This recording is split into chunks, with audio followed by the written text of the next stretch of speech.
नमस्कार प्यारे बच्चों, आपकी अपनी कोचिंग सुमन हिंदी क्लास में आपका हार्दिक अभिनंदन है। आज समास के जैसे कल भी समास का पहला वीडियो था तो उसमें मैंने 25 प्रश्न रखे थे। तो आज हम देखते हैं उसके आगे के प्रश्न। देखो, ये तो सब लोग जानते हैं समास जो है बहुत ही इंपॉर्टेंट टॉपिक है। कोई भी प्रतियोगी परीक्षा हो, पुलिस, एसआई, लेखपाल, टीजीटी, पीजीटी, सभी से में ये समास टॉपिक ज्यादातर प्रतियोगी परीक्षाओं में पूछा ही पूछा जाता है। तो देखते हैं इन महत्वपूर्ण 25 प्रश्नों को। प्रश्न 26, कृताकृत का समास है। एक दिव्य,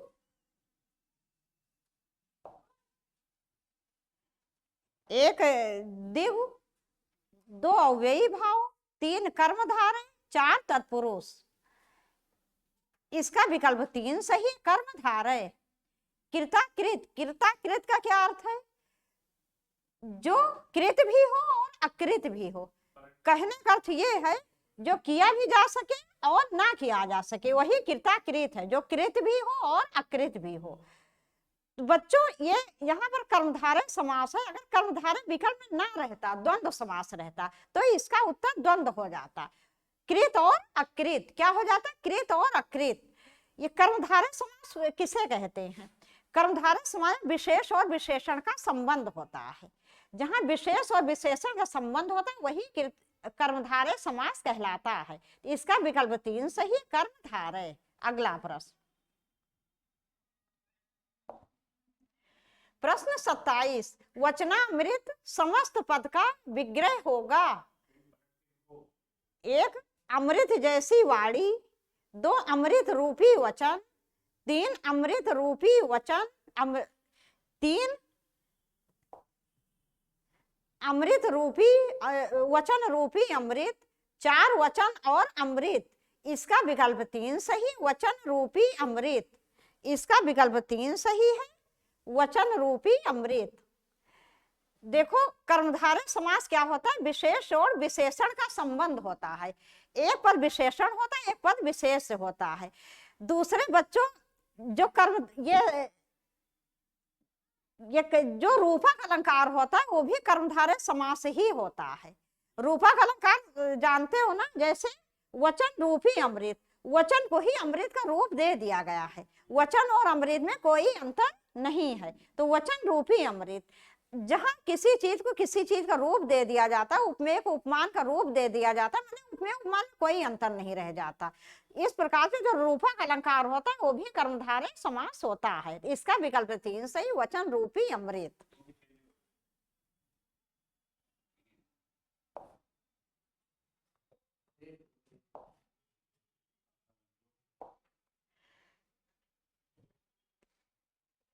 ये देखो, इसके बाद है अव्ययी भाव समास का उदाहरण है। एक अन्न जल, दो अंत अनंत, तीन धर्माधर्म, चार पल पल। इसका विकल्प 4 सही है, पल पल। जहां अव्ययी भाव समास कहाँ होता है? जहां पहला पद या पूर्व पद अव्यय या उपसर्ग होता है, वहां पर अव्ययी भाव समास होता है। समास बच्चों क्या होता है? मुख्य रूप से 2 पद होते हैं। पहले पद को पूर्व पद और दूसरे पद को उत्तर पद कहते हैं। तो किसी समास में पूर्व पद प्रधान होता है, किसी समास में उत्तर पद प्रधान होता है। तो अव्ययी भाव समास में जो पूर्व पद होता है, पहला पद, वही मुख्य प्रधान होता है। जहां पहला पद अव्यय होता है या उपसर्ग होता है, वहां अव्ययी भाव समास होता है।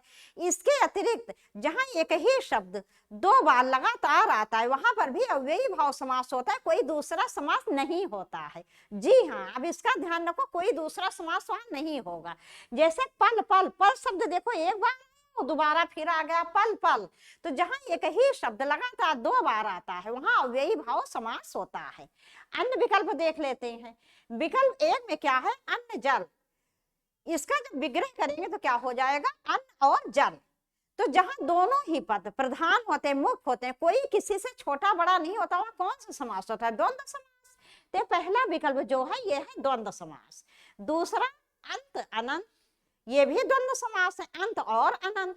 तीसरा धर्माधर्म, ये द्वंद्व भी हो जाएगा, धर्म और अधर्म। और ये कर्मधारय भी हो जाएगा, जो धर्म भी है और अधर्म भी है। वैसे मुख्य रूप से ये द्वंद्व समास ही होगा, धर्माधर्म, धर्म और अधर्म। तो इसका विकल्प 4 सही है, अव्ययी भाव समास पल पल। अगला प्रश्न, प्रश्न 29, प्रतिमान में समास है।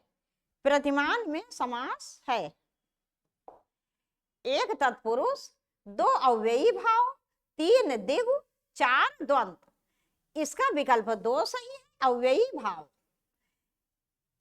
जैसे कि मैंने आपसे पहले बताया कि अव्ययी भाव समास में पहला पद पूर्व पद अव्यय होता है या उपसर्ग होता है। ये अव्यय क्या होते हैं? वह शब्द जो कभी भी लिंग, वचन, काल, कारक आदि के आधार पर किसी भी दशा में कभी भी जिनका रूप नहीं बदलता है, वही अव्यय विकारी कहलाते हैं। जैसे कि आप ये समझ लो कि जैसे छोटा सा बच्चा है, तो एक जो बच्चा कल वो थोड़ा बड़ा होता है, उसकी बाल्यावस्था आती, फिर किशोर अवस्था आती, फिर युवा अवस्था, फिर प्रौढ़ावस्था, फिर वृद्धावस्था, इस प्रकार से क्रम चलता रहता है। लेकिन आप कल्पना कर लो, एक छोटा बच्चा जो हमेशा उसी रूप में बना रहे, वो ना कभी बड़ा हो ना बूढ़ा हो, तो क्या हो जाएगा? अव्यय हो जाएगा। कहने का अर्थ ये, जो अव्यय शब्द होते हैं कभी भी उनका रूप नहीं बदलता है, जैसे ही आज वैसे 100 वर्ष बाद भी रहेंगे। तो जैसे प्रति है, यथा है, तथा है, तो अव्यय शब्द क्या होते हैं? कहीं पर यथा देख लो, तथा देख लो, या देख लो, आ देख लो, तो आप ये समझ लीजिए कि अव्ययी भाव समास में पहला पद या पूर्व पद अव्यय होता है।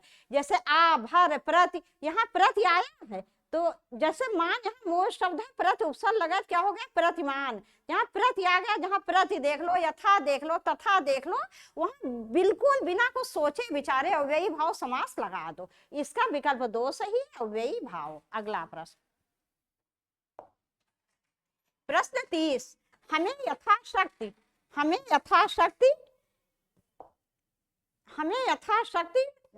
दान करना चाहिए, रेखांकित शब्द में समास को पहचानिए। तो देखो बच्चों, यथाशक्ति रेखांकित है, तो इसका अर्थ क्या हुआ? देखो यथा आ गया पहले, जैसे मैंने कहा था कि यथा, तथा, आ, भर अगर कहीं देख लो, समझ लो अव्ययी भाव समास है वो। तो यथाशक्ति दान करना चाहिए, तो क्या है? पहला तत्पुरुष समास, दूसरा द्विगु समास, तीसरा अव्ययी भाव समास, चौथा बहुब्रीहि समास। इसका विकल्प 3 सही है, अव्ययी भाव। इसका विकल्प 3 सही है, अव्ययी भाव। यथाशक्ति, जब इसका विग्रह करें तो क्या हो जाएगा? शक्ति के अनुसार। इसका विग्रह करें तो क्या हो जाएगा? शक्ति के अनुसार, शक्ति के अनुसार। अगला प्रश्न, प्रश्न 31, पीतांबर में कौन सा समास है? 1 द्विगु, 2 अव्ययी भाव, 3 कर्मधारय, 4 बहुब्रीहि। इसका विकल्प 4 सही, बहुब्रीहि। इसका विकल्प 4 सही है, इसका विकल्प 4 सही, बहुब्रीहि। देखो बच्चों, समास में 2 पद होते हैं, मुख्य रूप से 2 ही पद होते हैं। पहले पद को पूर्व पद और दूसरे पद को उत्तर पद कहते हैं। किसी समास में पूर्व पद प्रधान होता है, किसी समास में उत्तर पद की प्रधानता होती है, कहीं कहीं दोनों प्रधान होते हैं। और जहां दोनों ही पद प्रधान ना होकर एक तीसरा अर्थ निकलता है, वो मुख्य प्रधान होता है, तो वहां बहुब्रीहि समास होता है। तो पीतांबर शब्द क्या है? बहुब्रीहि समास है। और एक बात को और ध्यान रखो, जो बहुब्रीहि होता है वो सिर्फ एक ही होता है, उसके जैसा कोई दूसरा कोई नहीं होता है। जैसे पीतांबर, तो पीत का क्या अर्थ है? पीला, और अंबर का अर्थ है वस्त्र। तो पीले हैं वस्त्र जिसके, पीले हैं वस्त्र जिसके, अर्थात भगवान विष्णु। एक तीसरा अर्थ निकल रहा है, भगवान विष्णु। तो इसलिए यहाँ पर बहुब्रीहि समास है। लेकिन बेटा विकल्प बहुब्रीहि ना रहे तो ये कर्मधारय में चला जाएगा। देखो, अगर बहुब्रीहि ना रहे तो कर्मधारय हो जाएगा, अगर कर्मधारय बहुब्रीहि दोनों रहे तब ये बहुब्रीहि हो जाएगा, और केवल कर्मधारय हो, बहुब्रीहि ना रहे तो ये कर्मधारय हो जाएगा। पीला है वस्त्र जो, भाई पीला वस्त्र तो कोई भी पहन सकता है, लेकिन भगवान विष्णु जो थे वो केवल पीला ही वस्त्र धारण करते थे। इसलिए यदि बहुब्रीही होगा तो बहुब्रीही में चला जाएगा, कर्मधारय बहुब्रीही होगा तब भी बहुब्रीही में चला जाएगा, और यदि बहुब्रीही नहीं होगा तो ये कर्मधारय समास हो जाएगा। अगला प्रश्न, प्रश्न 32।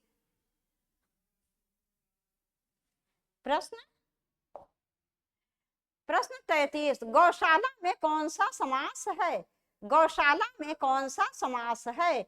1 तत्पुरुष, 2 द्वंद्व, 3 बहुब्रीही, 4 द्विगु। इसका विकल्प 1 सही होगा, तत्पुरुष।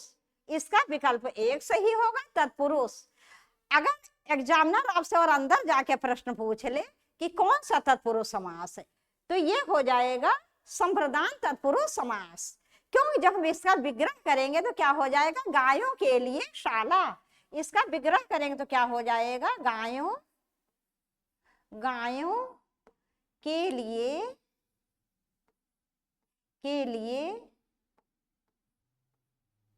गायों के लिए शाला।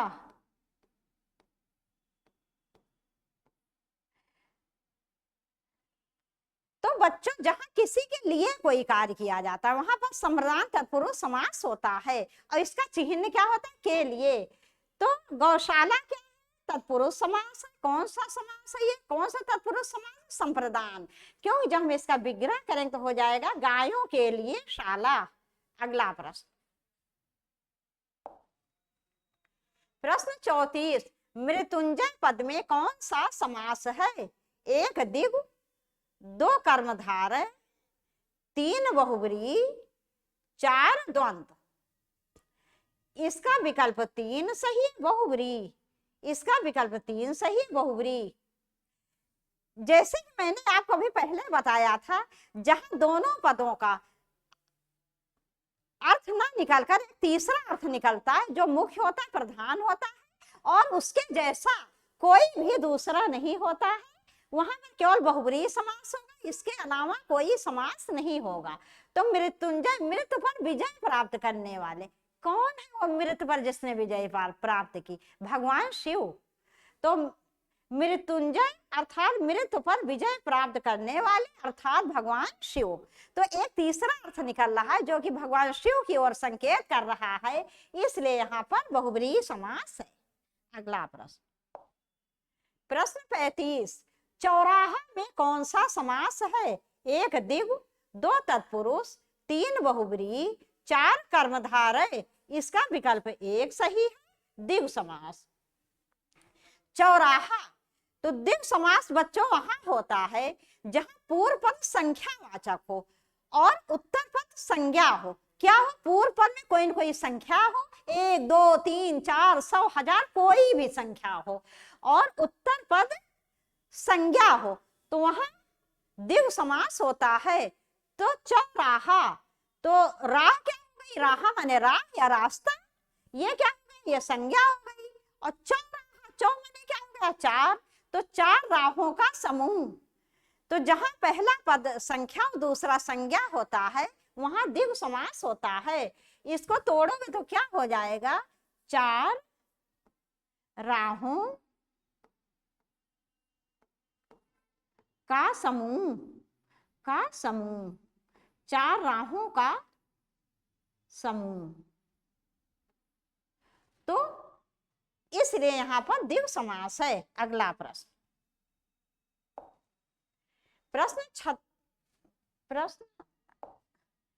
प्रश्न 37, 5 नदियों के समूह को किस नाम समास से संबोधित किया जाता है? 1 पंजाब, 2 पंचनदी, 3 5 आब, 4 5 सलीला। इसका विकल्प 1 सही, पंजाब।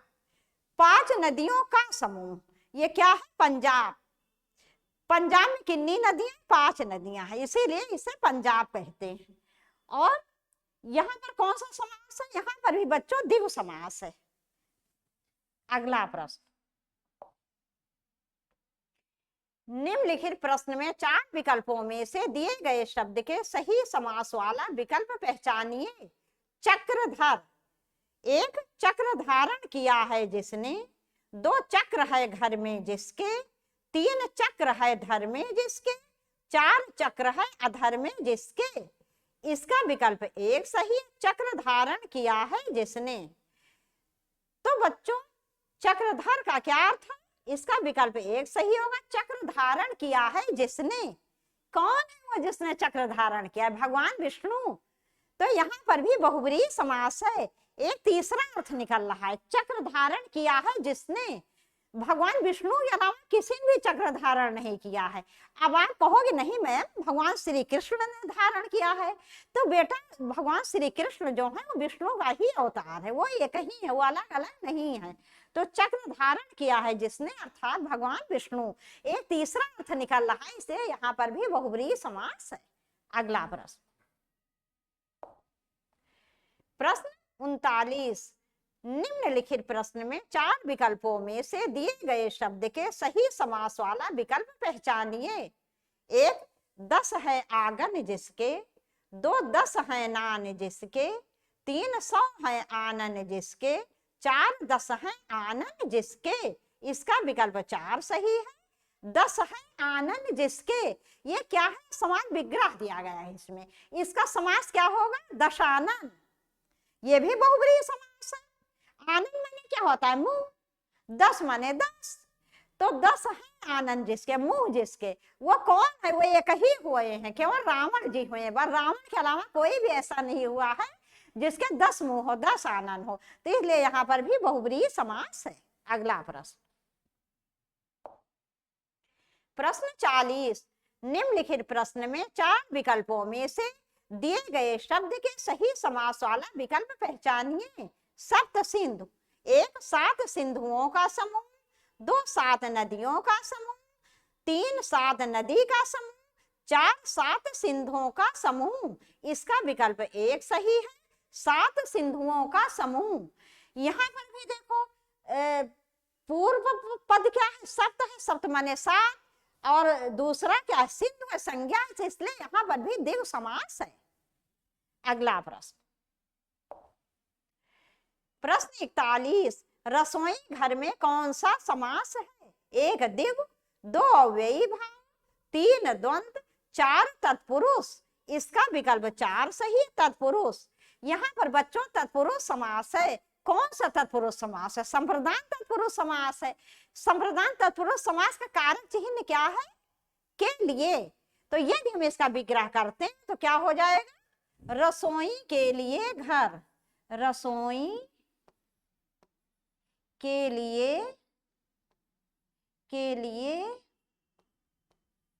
रसोई के लिए घर, रसोई के लिए घर। तो यहाँ पर संप्रदान तत्पुरुष समास है। अगला प्रश्न, प्रश्न 42, सामासिक पद को तोड़ना कहलाता है। एक समास विग्रह, दो संधि, तीन समास विच्छेद, चार समास। इसका विकल्प एक सही है।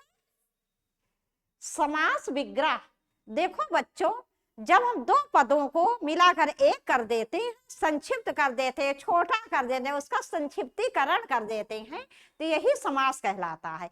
इन दो मिले हुए शब्दों को जब हम अलग कर देते हैं या उसका अर्थ स्पष्ट कर देते हैं तो यही समास विग्रह कहलाता है।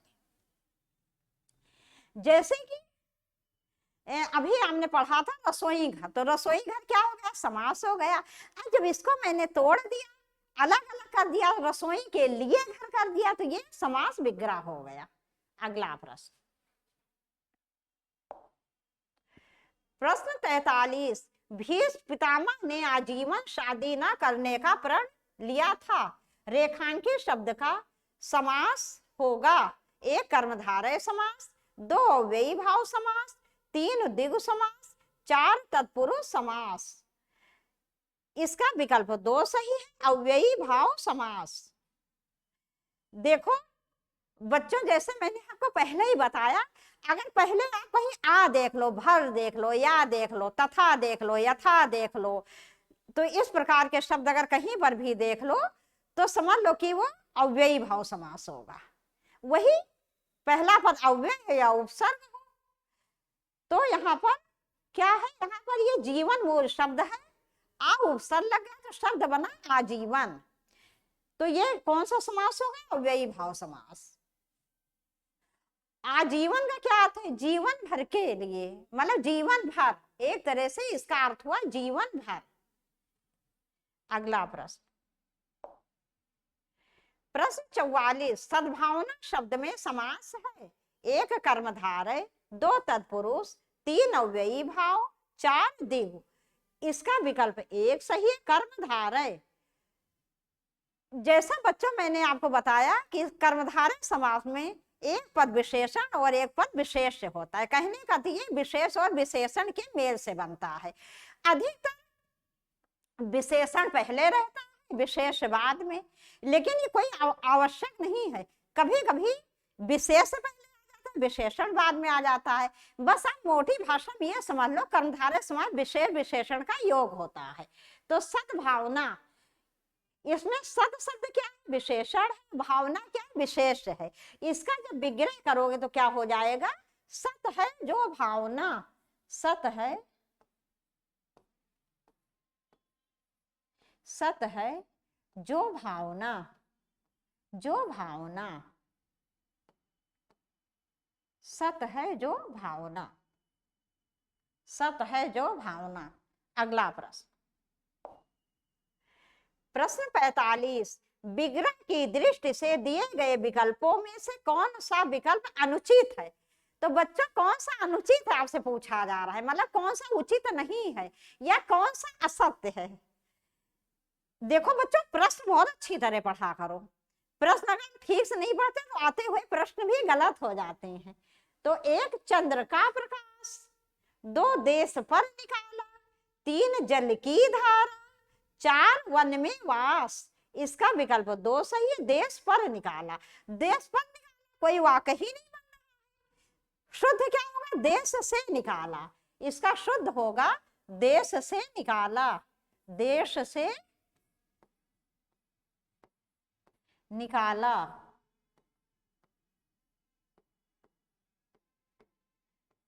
तो यही विकल्प अशुद्ध है, इसलिए यही आपका उत्तर है।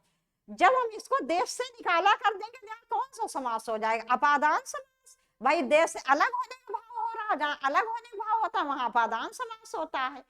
चंद्र का प्रकाश, ये क्या है, संबंध तत्पुरुष समास। ठीक है, जल की धारा, ये भी संबंध तत्पुरुष समास है, संबंध का बोध हो रहा है जल और उसकी धारा में। वन में वास, ये क्या है, अधिकरण तत्पुरुष समास। जहां में और पर है वहां अधिकरण तत्पुरुष समास होता है। अगला प्रश्न, प्रश्न 46, समास विग्रह और उनके भेद की जानकारी दे रहे प्रस्तुत वाक्य में रिक्त स्थान की पूर्ति के लिए सही विकल्पों का चयन करें। देशभक्ति का समास विग्रह खाली जगह और समास विग्रह का भेद है। एक देश की भक्ति, संबंध तत्पुरुष, दो देश पर भक्ति, अधिकरण तत्पुरुष, तीन देश के लिए भक्ति, संप्रदान तत्पुरुष, चार देश से भक्ति, संबंध तत्पुरुष। इसका विकल्प तीन सही है, देश के लिए भक्ति, संप्रदान तत्पुरुष। देश भक्ति, इसका जब विग्रह करो तो क्या हो जाएगा, देश की भक्ति, क्या मतलब कोई मतलब ही नहीं है। तो इसका सही विग्रह होगा देश के लिए भक्ति। ठीक है, और यहाँ कौन सा समास हो जाए, के लिए चिन्ह कहाँ आता है, किसका होता है, संप्रदान तत्पुरुष का होता है। इसके अतिरिक्त जहाँ किसी के लिए कोई कार्य किया जाता है तो वहां पर संप्रदान तत्पुरुष समास होता है। इसका विकल्प तीन सही, देश के लिए भक्ति, संप्रदान तत्पुरुष समास। अगला प्रश्न,